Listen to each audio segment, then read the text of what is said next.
everybody. Welcome back to another episode of the Reaction Therapy Podcast. I cannot wait for today. An artist we get to interview that we have been waiting for and getting booked and scheduled because he is super cool, down to earth, all over social media, on TikTok, does live streams almost every single night on TikTok. And Nick, it is Tylerhateslife. Yeah, I'm excited for this. I know you watch him a lot on TikTok. Yep, I've watched a couple. He actually did a song for you on TikTok. You asked him to do a certain song. Oh, I had him do a song. Do I say what song that was? Sure.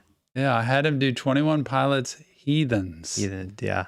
And man, he did a great job on the spot. So Tylerhateslife on TikTok. He's all over social media, but that's the easiest way to get in front of his face to be able to talk to him. And he's so down there. I can't wait to see just how he is like in person to interview, you know, just like I see him on social media, because sometimes you see a different person, but I have a feeling he's going to be the same. Yeah. And I want to know for sure what Tylerhateslife means. I looked it up before and I think I know, but I want to make sure that what I'm thinking is I know you've looked it up, so I get to hear your research and his story behind it. Yeah. So it's going to be a great podcast. I'm excited to listen to what he has to say. I know he talks a lot about like his faith in his music as well, so I'm interested to see how that all ties in. But yeah, I think it's going to be I don't want to waste a whole lot of time with us talking today. I want to save the chunk of this podcast for Tylerhateslife. So let's do it, Nick. Without further ado, Tyler, thanks so much for joining us today. We are super pumped about this. I've been watching you nonstop on TikTok. I've been loving your videos, your music. We even did a reaction to one of your songs, Mental Health Center. A great follower of our channel reached out and said, you've got to listen to this guy. Thank you for being here. Now we get to talk. Absolutely. I'm excited, man.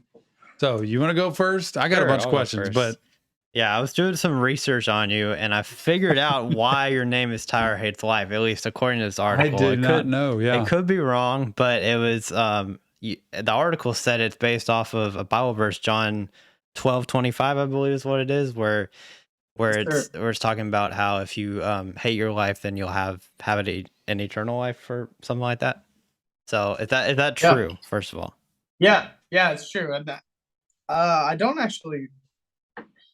So there's like a whole story behind it. I was actually deployed in Afghanistan because I was in the military before I started doing music full time. But I was deployed when I came up with this name, and it was kind of a joke at first because I had a buddy over there because I'm a Christian. I had a buddy who also was a Christian. We would do Bible studies together, but we both enlisted in the infantry, and so we had really dark sense of humor.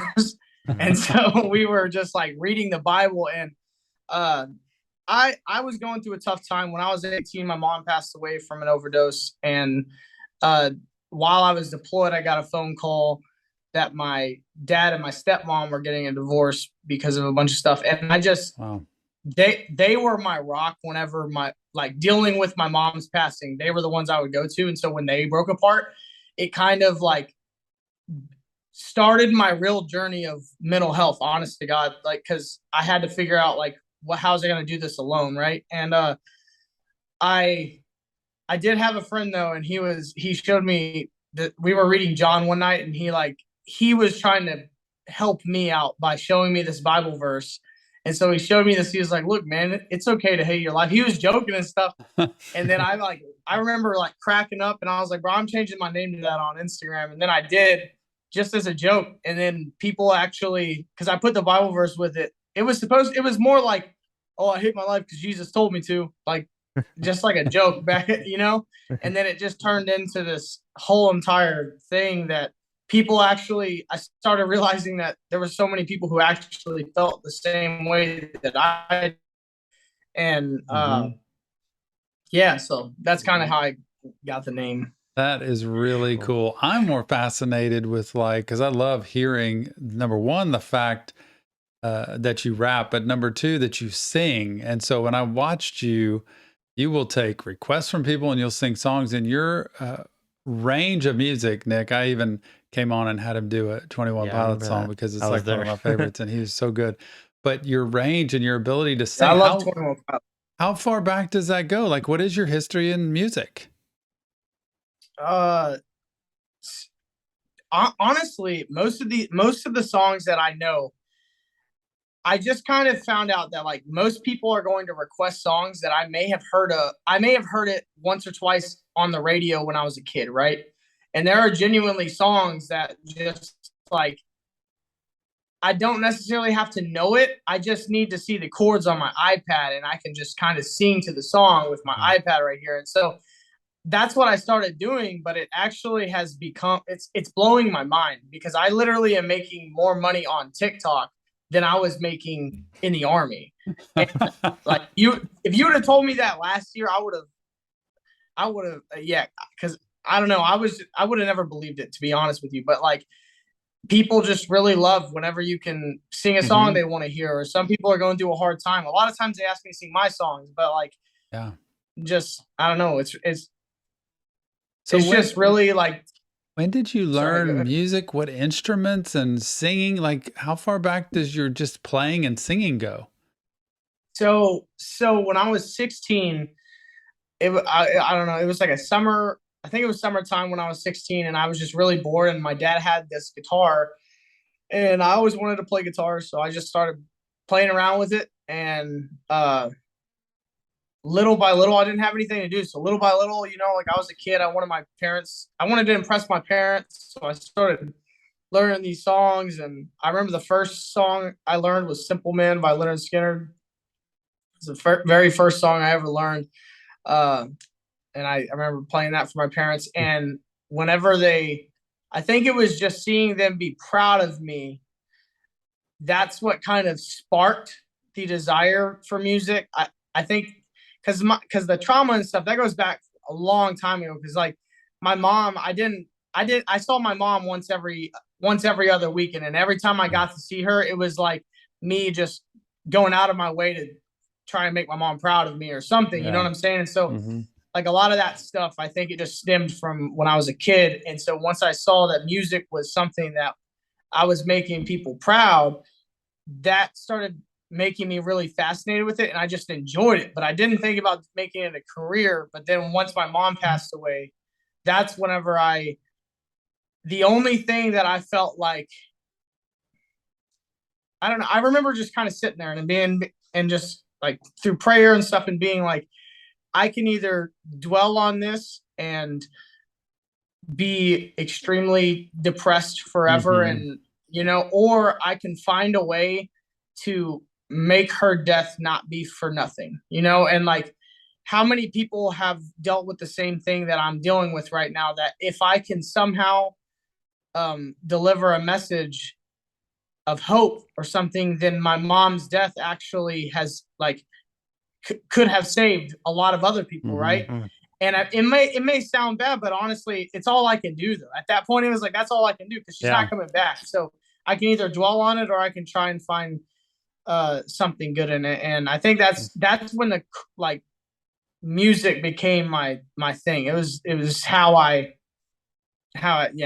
But that's cool. That's awesome. How many of your songs that you've made now have to do with something from your past or a real life thing compared to just making a song? So honestly, all of them. Like really? It's I think that's just the way I write. I have tested the grounds. I think on one song, I have one song called Home, and I wrote it a long time ago, but that may be the only song that I can really think of that I genuinely just wrote this random love song. It's kind of a sad story because I remember it was before I met my wife, and I was just kind of girl crazy at the time, but no girls liked me. So I wrote like this love song, but it was about no one though. It was like, it was just a random love song about nobody. That's probably the only one I've written.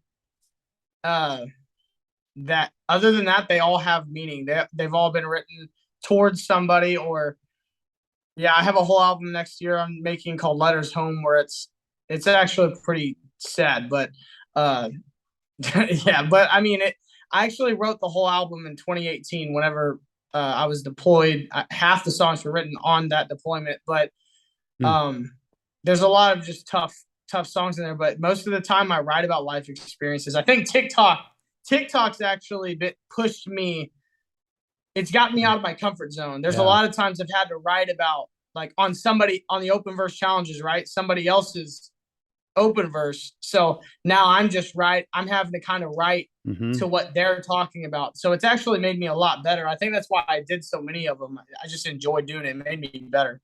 That really amazes me how I hear an artist talk about having a chunk of music and stuff you've written years ago. Yeah. You know, we tend to think in our world with social media, like, you do something, you put it out. You do a movie, you put it out. But realistically, movies take years to make, and songs can be sitting there with you that meant something 4 or 5 years ago, and it hasn't just been fully produced and put out there yet. And it's a work in progress. And I just wonder, what's the combination for you of writing music versus creating it? You know, there's the writing and the story that goes, and then there's putting it out to the world, and which is harder? It took me 1 year to write that Light On. That's one of my songs on my Spotify. It took me 1 year. I wrote it when I was 19. It took me 1 year to write that song. It took me 7 years to learn how to produce it. It took me 7 years to learn how to produce the song, right? And so I think, what are you, like 40? I don't understand. No, I'm 20. I'm 26. But he seems so. That's amazing, Tyler. Well, the thing though was, this is where it started. I made this EP, and I'm not going to disclose the name because it's still on Spotify. I've tried to get it taken down, and literally the guy won't do it.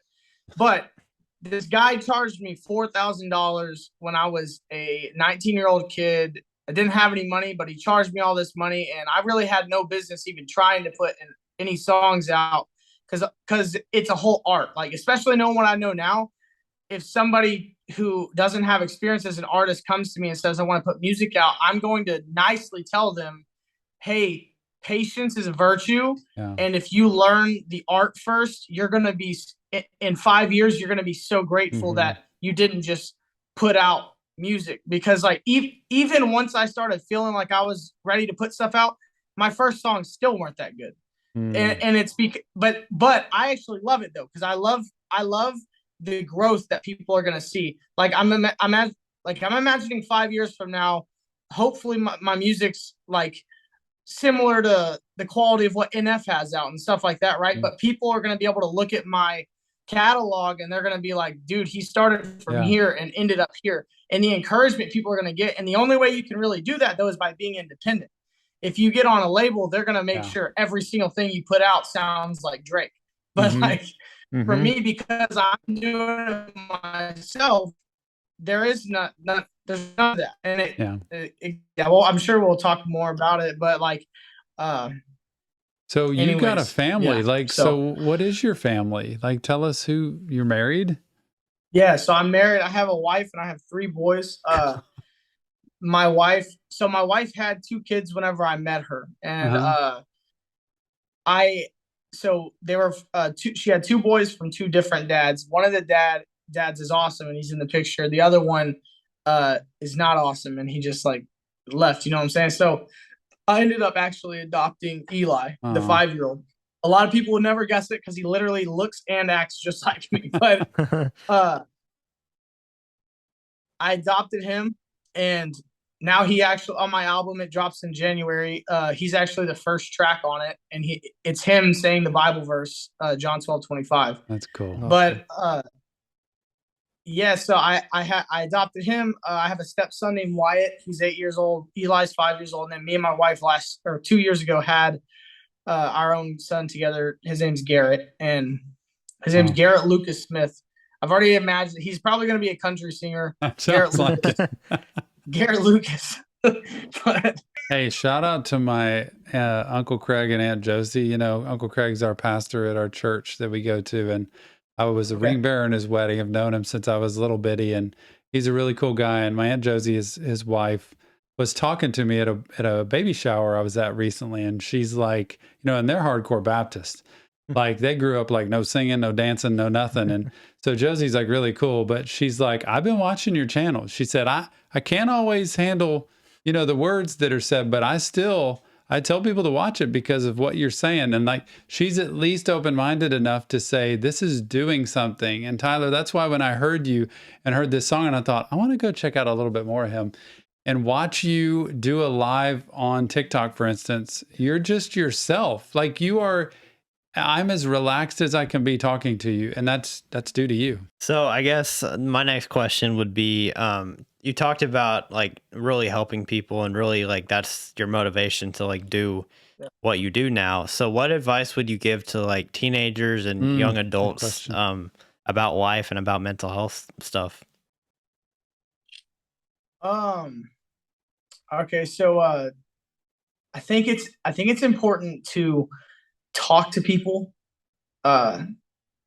There's a negative connotation around like the idea of therapy, but I think it's becoming a lot more accepted nowadays. But like I just remember my dad, like I'm trying to tell my dad he needs to go to therapy, and he's just so hard-headed, and he's like, no, I don't need you to go. And I'm like, yeah, like it'd be good for you. Go and talk about it. That's what people are paid to do, is they want to talk to you. Like go and talk to them. But talking to somebody, therapy, I personally, this is one thing I always hit on, is finding a passion. I think that's really important, right? And so whenever my parents got divorced, that was one thing I talked to my stepmom about. And for like 2 or 3 years, I was soft with it. I was like just kind of wanting to be as soft with it as I could be, because I knew that like they divorced because of cheating, and she was the victim of it, right? And so that's something that I don't even understand, and it's a pain that I couldn't even comprehend, to be honest. And it's something that as a child, I experienced twice. So it hurts so many people. But like I remember when my stepmom was going through that, I wanted to be soft. So for like 2 or 3 years, I just kind of was as nice about as I could be.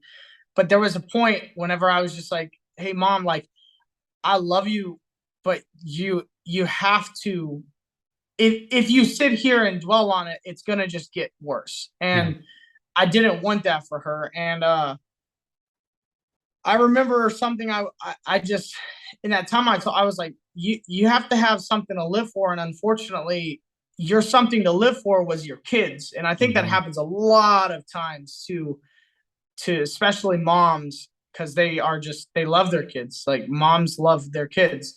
But eventually your kids grow up and they leave. And what do you do whenever they leave? Like, right. And if you don't have something to live for, it's very easy to start dealing with a lot of mental health issues. And so that's kind of something that I would tell anybody. It doesn't matter what age you're at. If you like music, thank God I have music. It doesn't have to be music though. I know people who build houses, who are in love with construction, but it gives them something that they love, right? And like, or football, or like sports. It can be anything. It could literally be, it could be the reaction channel that you guys have. If that's something that y'all like love doing, especially together. I didn't know that y'all were father and son, which makes it even more like that's super.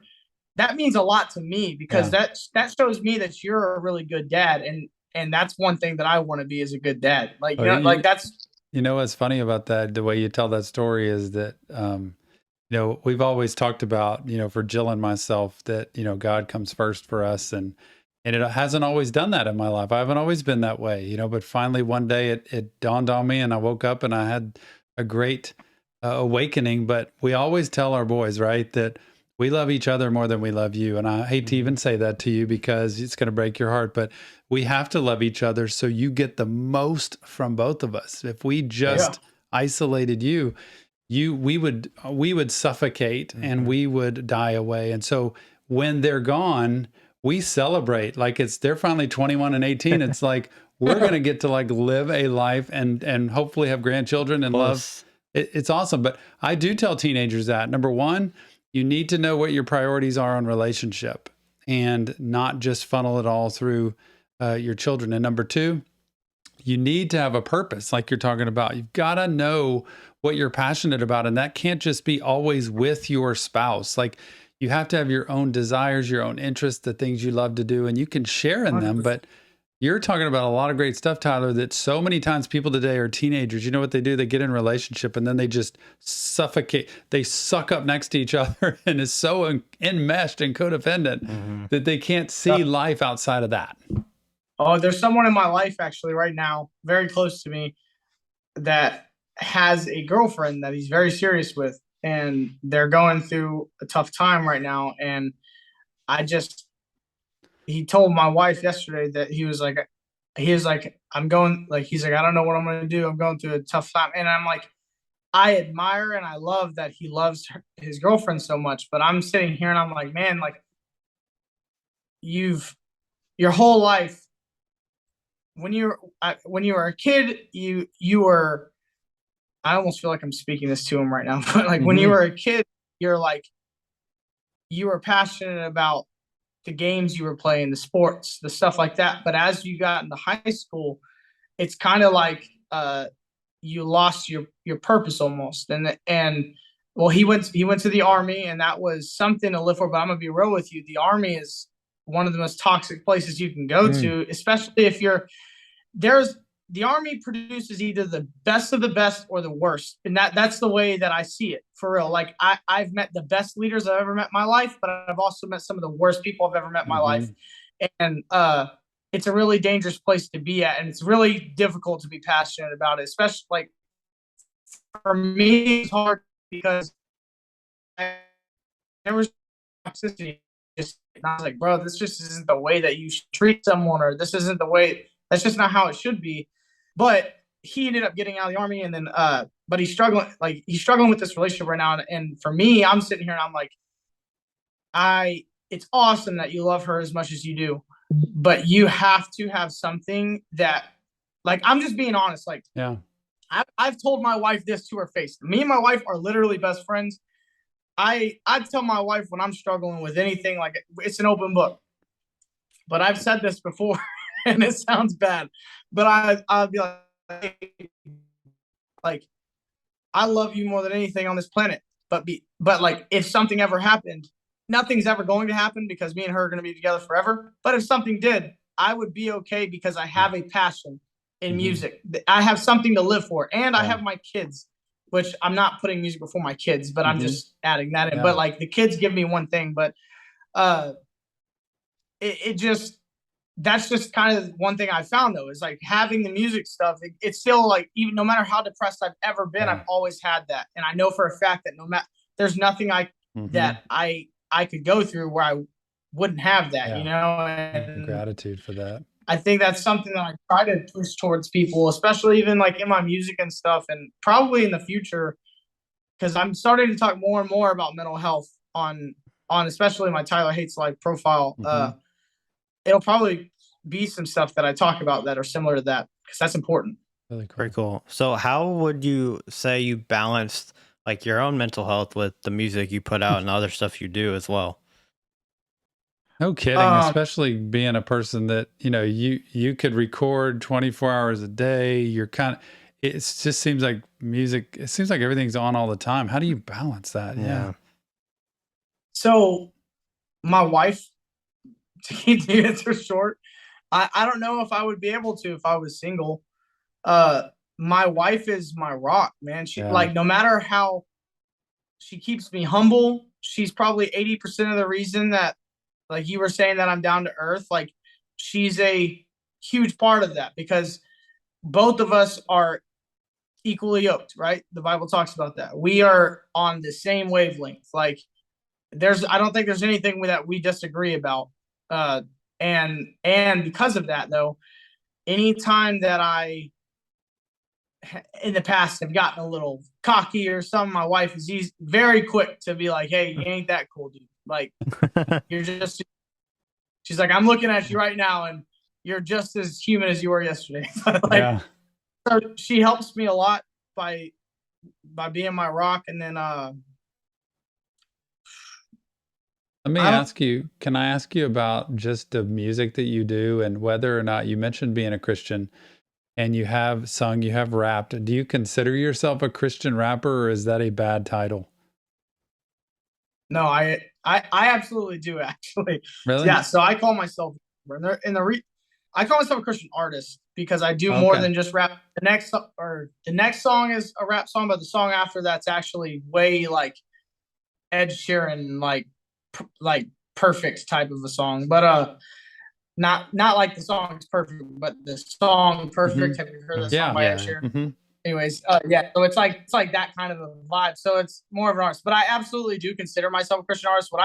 What I've come to find out is it's kind of difficult because there's times whenever the Christian community actually it's like opposite, dude. It's opposite of what everyone else has been because you get like Lecrae and NF and all these guys who are pretty much saying like, I don't think Lecrae says it anymore, but at one point he did, where he says, "I'm a Christian, that's an artist. I'm not a Christian artist." But for me, I'm like, that's just not the way I've ever seen it, because for me, that's been my whole life. I'm only alive because God got me through everything that I've gotten through. So why would I not label myself as that? Like, that's who I am. But I label myself as that, but because of my name, oftentimes like I'll get a lot of flack from the Christian community where people will be like, "Oh, he's not a Christian artist." I'm sitting here, I'm like one of the only ones who actually is saying I am one.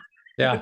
and y'all are saying that I'm not one. But honestly, I think that the credibility comes. That's probably the only good part with the more streams and the views, and I hate it, but you get more credibility. And once I start getting more and more credible, I believe the Christian community will accept me a little more, because a lot of times they just don't know what it means. Yeah. But most of them, if they knew what it meant and they actually saw the impact, especially at live shows, like that's kind of something I pride myself in, is that for 7 years, I focused more on being good at live performing than I did at being good on a Spotify track, which is why I've struggled a little bit trying to catch up with everyone on Spotify, because I produce all my own records. So like, I'm getting a lot better. But when I started, I was like, there's just a lot of work I needed. But eventually it's going to catch up. But the thing that I love the most, like that I am most prideful about, honestly, is that like when it comes to a live performance, I'm 100% confident that I can do what my job is, right? And I did 2 youth camps this summer, and man, it was insane. Like it blew my mind. But the amount of kids that came up to me afterwards talking about what there was, like at one camp there was 5 kids that had just had a parent pass away that came up crying to me afterwards, like because I have a song called Angels Don't Cry, and it's about my mom. Yeah. It's about a dream I had, actually, but it's about my mom. And I always sing that song like second to last, and I give like my whole testimony during that song. And that song had so many kids, whether they came up to me or not. A lot of them DM'd me on Instagram, but those in-person connections are like they're even deeper, honestly, because I actually get to talk to them and pray with them if I can, I'm stuff really like that. curious about that when you bring up that topic of how deep things get, because I know artists grow and evolve, and they get older, they get married, they have children, they have a life that goes on. So as your music, we had this with Suicide Boys this year, we've reacted to, and supposedly I've heard some of their music, but not all of it. Their new album supposedly was healthier because they've gotten healthier in terms of rehab and stuff over the past few years. But people were frustrated that the music wasn't the same as when they were using. And I thought to myself, does an artist like you, as your life evolves, let's say your life is better and it's not the trauma that you experienced when you grew up, and you do have a family and good experiences in life, do you tend to write about that, or do you stay in the same area of the really tough, intense, hard stuff? What do you do? So Ed Sheeran cracked this code, and I've pretty much copied him. If you can do every genre, then you can get around that. So like Eminem is a perfect example for this. Eminem is pretty much done, but he's going to continue putting music out. He's an amazing lyricist, but like he's never going to be Slim Shady again. His life isn't bad enough. Like that. Like that's goodness. just what it is. I love him. Eminem is one of my easily in the top 5 of my most artists who I look up to. But the honest to God truth is that Ed Sheeran has longevity in this career more than any other artist in the world does. I would say Post Malone probably would be up next, but like, it's because they're so well-rounded that Ed Sheeran could drop a record that is like thinking out loud, and then the next song can be straight up rapping with his UK friends, and then he can drop another song, so it never sounds the same. And so if you kind of go look at, it's funny whenever I see people on TikTok saying, "Oh, it's the same song every time." I'm like, bro, I'm only posting the same song every day because that's called promotion. But they put me in this category and they say you do the same song. I'm like, go look at my Spotify and you'll completely disagree with what you just said, because I've made it a point to literally do every single genre that I can. I'm making a country album in like 2 years. Like straight up, I'm from Texas. I sing Morgan Wallen all the time. It's happening. I'm making a country album. I'm making a Christmas album hopefully next year. Like, and I've just kind of realized it's like I'm making a worship album in a few years as well. But like, if I can continue to put out different genres and do well with it, then no matter how much I grow in life, no matter what I'm going through, I'm never stuck, right? Like NF, I love NF to death, but NF can only make sad music. Like I'm not saying that that's his ability. I believe his ability. I think he could make happy music, but the way his profile is that like, if he puts happy music out, they're not going to like it because it's not who NF is, right?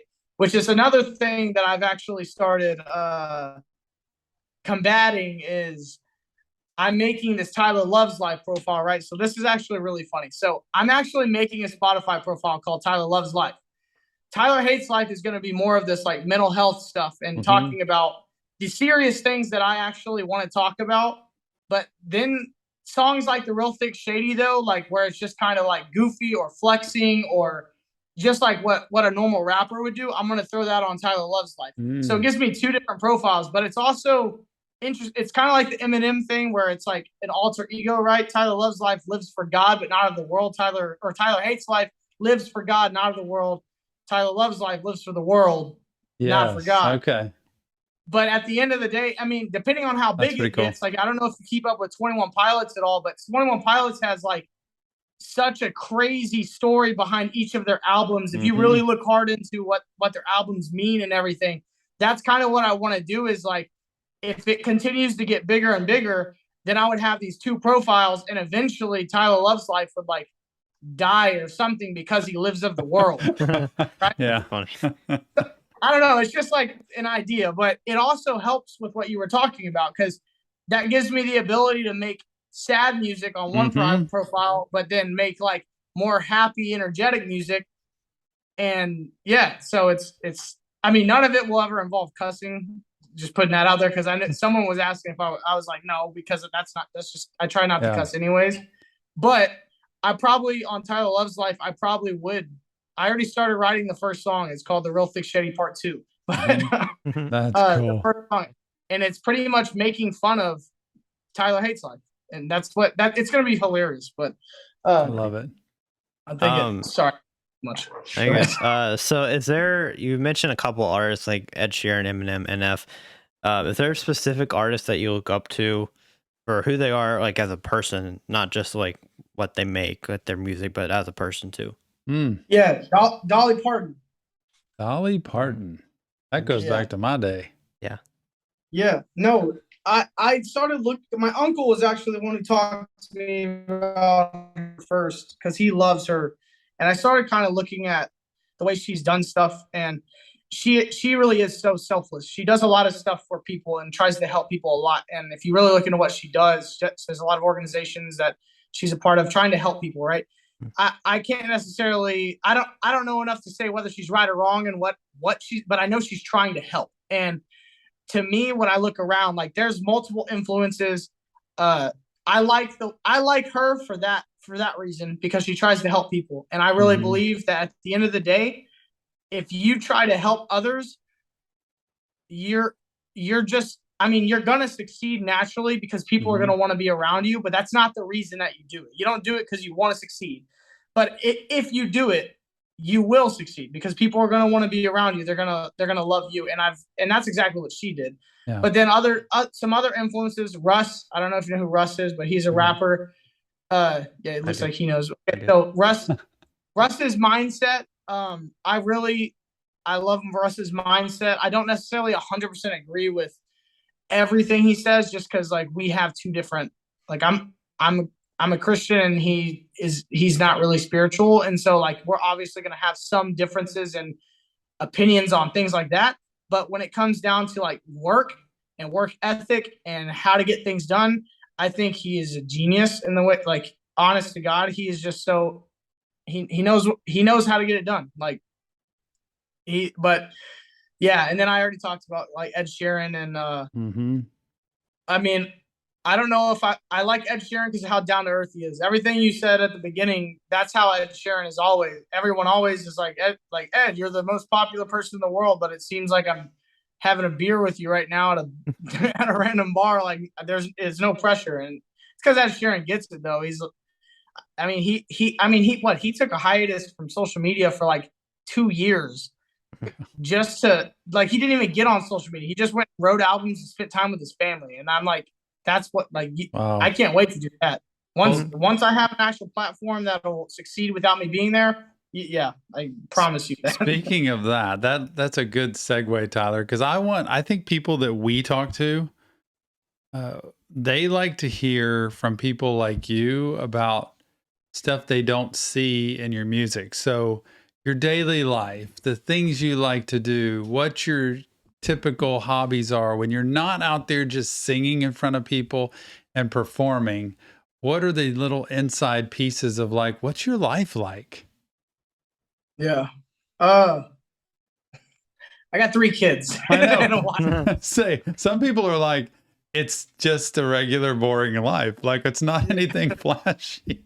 It's I love it because I get to be a part of what my kids do, and I can instantly, like the instant gratification of watching my son, like all of my children, be inspired by what I'm doing. I love doing that. I mean, I don't know how many kids get to say that their dad makes music for a living, right?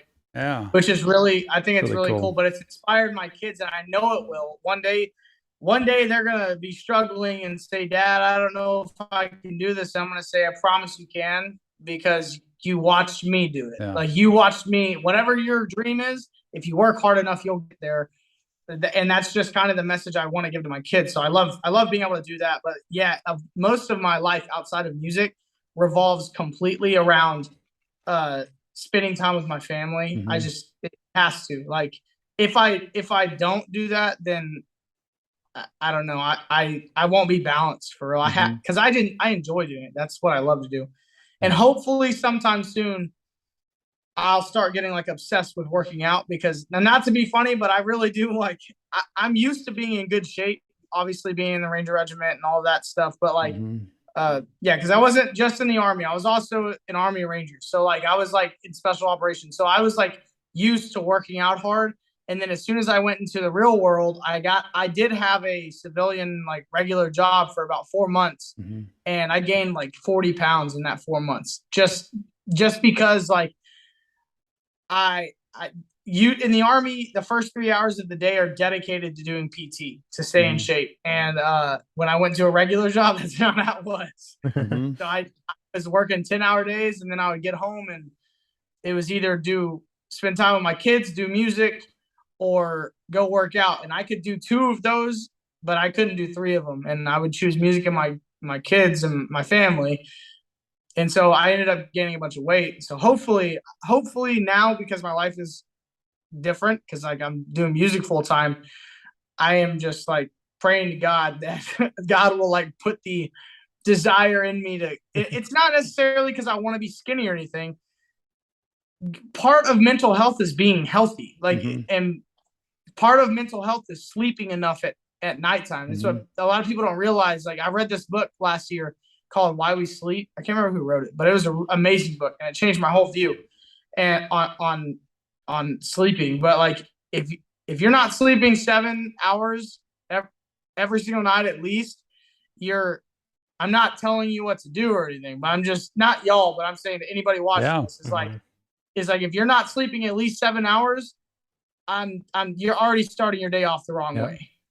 And 7 hours is actually not even 7 hours is on the low end. You should sleep around, but like, between 8 and 10 would be the perfect amount of time. But it all starts there though, because I lost a lot of weight. Actually, I've lost over 40 pounds 7 different times. This is straight up. So one of my goals is I really want to find a lifestyle diet. But what I've found is I'm always losing weight so that I can just like look good.